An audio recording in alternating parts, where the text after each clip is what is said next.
Channel में आप सबका स्वागत है। खोनशियोन सूजी की भेजी रिकॉर्डिंग को सुनता है जिसमें उसकी ग्रैंडमा सूजी की मॉम को कहती है कि उसे पता है कि उसने खोनशियोन की मॉम के एक्सीडेंट से पहले उससे क्या कहा था। फिर खोनशियोन सूजी की मॉम को फोन करता है और उससे मिलने उसके घर जाता है और वो उससे पूछता है कि उसने उससे झूठ क्यों बोला कि उसकी मॉम ने किसी का एक्सीडेंट किया था और उसने ही उसकी मॉम को बताया था कि वो लेडी कहाँ है, इसलिए उसकी मॉम हॉस्पिटल से भागी थी। पर सूजी की मॉम कहती है कि वो उसकी मॉम की चॉइस थी और उसे भी उसकी मॉम की फिक्र थी, इसलिए वो उसके पीछे गई थी। और खोनशियोन उससे कहता है कि तब उसने इंतेही को टक्कर मारी और सूजी उनकी सारी बात बाहर खड़ी होकर सुन रही थी।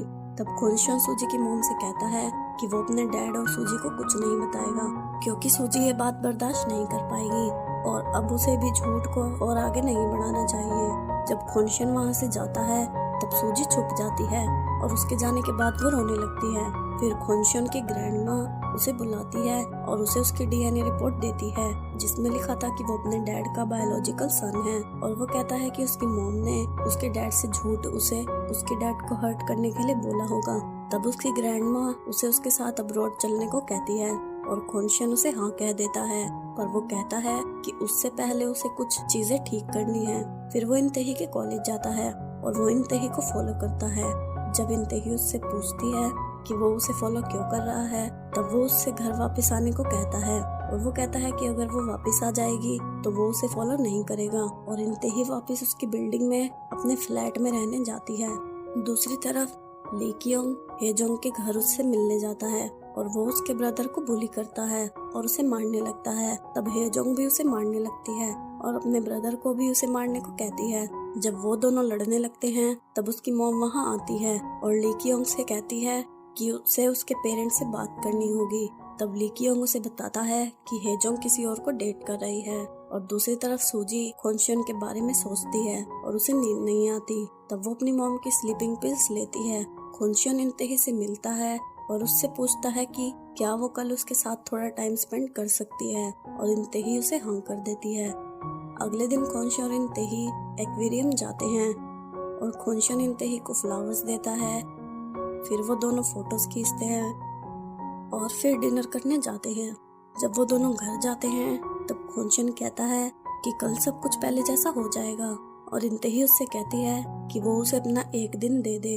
तब खोनशियोन कहता है कि वो उसे उसके 10 दिन भी दे सकता है पर उससे पहले उसे कुछ बताना है और जब वो सुनने के लिए तैयार हो तो वो उसके घर आ जाए। फिर खोनशियोन के घर की डोरबेल बजती है और वो सोचता है कि इंतेही उससे मिलने आई है पर वहाँ सीजू उससे मिलने आया था और वो खोनशियोन से कहता है कि अगर वो सूजी के जितना उसे लाइक करता और जब सूजी उससे बोर होकर उसे छोड़ देती तब वो इंतेही के पास जाता तो आज वो तीनों एक साथ होते और वो कहता है कि उसे ऐसा ही करना चाहिए। तब खोनशियोन उससे कहता है कि वो सूजी का ध्यान रखे और वो सॉरी बोलकर वहाँ से चला जाता है। तब सेजू इंतेही को फोन करता है और उससे कहता है कि उसे खोनशियोन के बारे में उससे कुछ बात करनी है। वो उसकी बिल्डिंग के नीचे खड़ा है, क्या वो उससे मिलने आ सकती है। जब इंतेही नीचे जाती है तब वो कहता है कि खोनशियोन ने उसे धोखा दिया है और इंतेही कहती है कि वो खुद खोनशियोन से पूछेगी। तब सेजू उससे कहता है कि क्या उसे खोनशियोन के झूठ सुनने हैं या उसे वो एविडेंस देखने हैं जो उसके पास हैं और वो इंतेही को उनके हाइड आउट पर ले जाता है और वो उसे दिखाता है कैसे उन्होंने उसकी फ्रेंड से उसके बारे में इंफॉर्मेशन निकाली और वो उसे खोनशियोन की वीडियो भी दिखाता है जिसमें वो इंतेही के लाइब्रेरी जाने और उसके फोन नंबर के पासकोड के बारे में बात कर रहे थे। और फिर से जो उससे कहता है कि ये सब उनका प्लान था। खोनशियोन ने उनकी बेट स्टार्ट की थी सूजी को अच्छा फील करवाने के लिए और वो कहता है कि उन्होंने ही उसका रूम कैंसिल किया था पर फिर खोनशियोन उसे लाइक करने लगा, उसको मिस करने लगा और उसकी केयर करने लगा। इंतेही उससे पूछती है कि वो उसे ये सब क्यों बता रहा है। तब सेजू उससे कहता है क्योंकि अब वो तीनों अलग हो गए हैं और खोनशियोन उन तीनों को उसकी वजह से छोड़ कर गया है और वो उससे पूछता है कि अब वो क्या करेगी, क्या इतना सब कुछ जानने के बाद भी वो उसे माफ कर देगी। फिर खोनशियोन इंतेही को फोन करता है पर इंतेही वहाँ पर बैठ जाती है और फिर वहाँ सिक्योरिटी गार्ड उसकी हेल्प करता है और खोनशियोन का फोन उठाता है और उसे बताता है कि इंतेही कहाँ है। जब खोनशियोन वहाँ जाता है और वो उससे पूछता है कि वो यहाँ क्या कर रही है तब इंतेही उससे कहती है कि उसे पता है कि वो यहाँ क्या कर रही है और उसने उसका हाइड आउट प्लेस भी देख लिया है और उसने ये भी देखा कि कैसे उसने उसके साथ नाटक किया। खुनशियन कहता है कि वो उसे सब कुछ एक्सप्लेन करेगा, पर इंतही कहती है कि वो उसे क्या एक्सप्लेन करेगा, कि कैसे उसने उसका बैकग्राउंड चेक किया और कैसे उसने क्योंजू से उसके बारे में सब कुछ पूछा और कैसे वो अपने प्लान के लिए उसके रूम के कैंसिल होने पर उसकी हेल्प करने आया और कैसे उसने उसे बाहर ट्रिप पर ले जाने का प्लान किया और उसे स्टेशन पर पिक करने आया।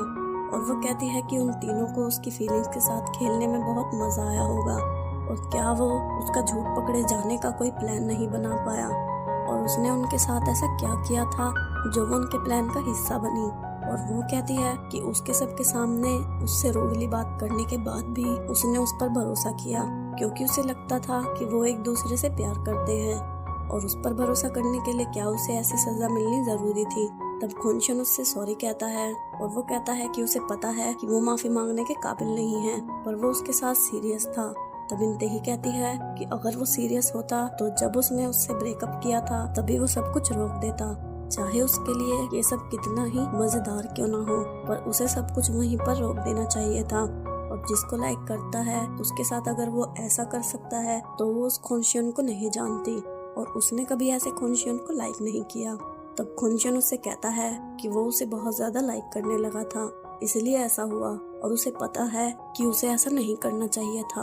और वो कहता है कि एक पॉइंट पर वो उसे बहुत ज्यादा पसंद करने लगा था, कि वो भूल गया था कि वो कितना गिल्टी है। उसे टाइम के गुजरने से डर लग रहा था, पर वो ऐसा लड़का बनना चाहता था जिसने सिर्फ उसे लाइक किया है। तब इंतही कहती है कि उसे पता है कि उसे सच में लाइक करना उसके प्लान में नहीं था और उन तीनों का प्लान उसे तकलीफ में देखना था जब वो उसे छोड़ देता। और वो कहती है कि वो उसे भी उतनी ही तकलीफ में देखना चाहती है जितनी तकलीफ में आज वो खुद है और वो उसे जानने और अपनाने के लिए खुद से नफरत करती है और वो उसे दोबारा फिर कभी नहीं देखना चाहती। फिर खुनशियन ऊपर जाता है और सेजू से कहता है कि क्या उसे ये सब करना जरूरी था और वो इंतही को खुद बताना चाहता था और उससे माफी मांगना चाहता था, पर उसने उसकी वो आखिरी उम्मीद छीन ली और वो सेजू को मारने लगता है। फिर इंतही अपनी मॉम के घर जाती है और उससे कहती है कि उसके डैड सॉल में हैं और जब वो वापस जाएंगे तब वो भी उनके साथ अब्रॉड चली जाएगी। अगले दिन सेजू सूजी से मिलने उसके घर जाता है और उसे बताता है कि उसने इंतही को सब कुछ बता दिया है। और सूजी के पास हेजोंग का फोन आता है क्योंकि उसकी मॉम को उसके बॉयफ्रेंड के बारे में पता चल गया था और वो उसे घर में बंद कर देती है, पर हेजोंग घर छोड़कर आ गई थी। तब सेजू उन्हें अपने हाइड आउट पर ले जाता है और उसे कुछ दिन वहीं रहने को कहता है।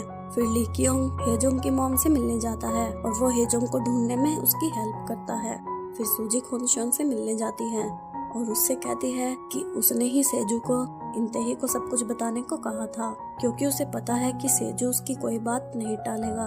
पर खुनशियन उससे कहता है कि वो उन दोनों को जज करने की पोजीशन में नहीं है और अब वो एक दूसरे से ना मिले, और अगर वो कभी एक दूसरे से कहीं मिले तो ऐसा प्रिटेंड करे कि वो एक दूसरे को नहीं जानते। और वो सूजी से सॉरी बोलता है और वो वहाँ से चला जाता है। इस वीडियो में इतना ही गाइस। वीडियो अच्छी लगी हो तो चैनल को सब्सक्राइब और वीडियो को लाइक कर दो। अन्यंग एवरीवन।